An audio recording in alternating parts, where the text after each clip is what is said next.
பிரியமானவர்களே, ஆண்டவராகிய இயேசு கிறிஸ்து நாமத்தில் உங்களுக்கு நன்றியும் வாழ்த்தையும் தெரிவித்துக் கொள்கிறேன். அதிகாலை வேளையில் ஆண்டவராக இயேசு கிறிஸ்து தேடி வந்திருக்க உங்களோடு கூட ஆண்டவர் இன்றைக்கு சொல்லுகிற வார்த்தை சங்கீதம் 14 முதலாவது வசனம். முதலாவது வசனம் இப்படியே சொல்லுகிறது: தேவன் இல்லை என்று மதிக்கெட்டவன் தன் இருதயத்தில் சொல்லிக் கொள்ளுகிறான், அவர்களை கெடுத்து அருவருப்பான காரியங்களை செய்து வருகிறார்கள், நன்மை செய்கிறவன் ஒருவனும் இல்லை என்று சொல்லப்பட்டிருக்கிறது. மதியீனன், மதிக்கெட்டவன், முட்டாள். யார்? தேவன் இல்லை என்று சொல்லுகிறவன்.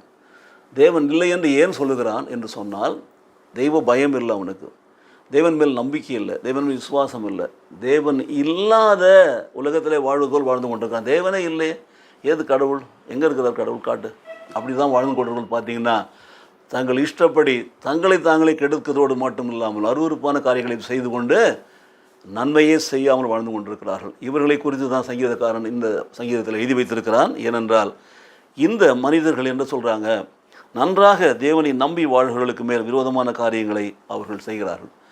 ஆகவே தான் தேவனை தேடுகிற உணர்வு உண்டோ என்று பார்க்க கர்த்தர் பரலோகத்திலிருந்து மனுபுத்திரை நோக்கி பார்க்கிறார். ஆனால் இங்கே பார்க்கிற பொழுது பார்த்தீங்கன்னா எல்லாரும் வழி விலகி ஏகமாய் கெட்டு போகிறார்கள், நன்மை செய்கிறவன் ஒருவனும் இல்லை, ஒருவனாகிலும் இல்லை என்று பார்க்கிறோம். ஆக தேவன் என்ன சொல்கிறார், நன்மை செய்கிற மக்கள் உலகத்தில் வர வேண்டும் என்று சொன்னால், அருவருப்பான காரியங்களை செய்யாத மக்கள் பூமியிலே பெருக வேண்டும் என்று சொன்னால், தங்களை தாங்களே கெடுத்து கொள்ளாத மக்கள் இந்த உலகத்தில் இருக்க வேண்டும் என்று சொன்னால், அவர்களுக்கு ஒரே ஒரு காரியம்தான் இருக்கிறது.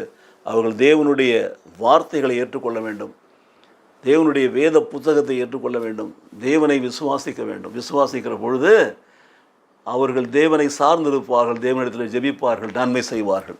ஆகவே தான் முடிக்கிற பொழுது இப்படி சொல்கிறான். அங்கே என்ன சொல்கிறான் பாருங்கள்: சிறுமைப்பட்டவனுக்கு கர்த்தர் அடைக்கலமாக இருக்கிறார் என்பதால் நீங்கள் அவனுடைய ஆலோசனையை அலட்சியம் பண்ணாதீர்கள் என்று சொல்லி, சீயோனில் இருந்து இஸ்ரவேலுக்கு ரட்சிப்பு வருவதாக கர்த்தர் தம்முடைய ஜனத்தின் சிறையிருப்பை திருப்புற பொழுது யாக்கோபுக்கு களிப்பும் இஸ்ரவேலுக்கு மகிழ்ச்சியும் உண்டாக்க என்று சொல்கிறான் பாருங்கள்.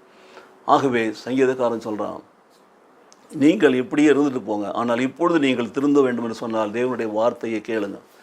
சிறுமைப்பட்டவன் மேலே சிந்தை உள்ளவர்களாய் வாங்க, இரக்கம் உள்ளவர்களாய் வாருங்க. அதற்கு ஒரே ஒரு வழி தான் இருக்கிறது, கர்த்தருடைய வார்த்தையை ஏற்றுக்கொள்ளுங்கள், கர்த்தரை ரட்சகராக ஏற்றுக்கொள்ளுங்கள், இயேசுவை விசுவாசியுங்கள், இயேசு கிறிஸ்துவினுடைய வார்த்தைகளை விசுவாசியுங்கள். அப்பொழுது உங்களுக்கு ரட்சிப்பு வரும், நீங்கள் நன்மை செய்கிறவர்களாக இருப்பீர்கள், தேசத்திலே நன்மை செய்கிறவர்கள் பெருகுவார்கள், தேசத்திலே உண்மையாக இருக்கிறவர்கள் காக்கப்படுவார்கள். ஜெபிப்போமா? இல்லை நேசிக்கிற நல்ல பிதாவே, தேவன் இல்லை என்று சொல்லுகிற மதிகேடுகளை குறித்து எங்களுக்கு உணர்த்தியதற்காக எங்களுக்கு ஸ்தோத்திரம்.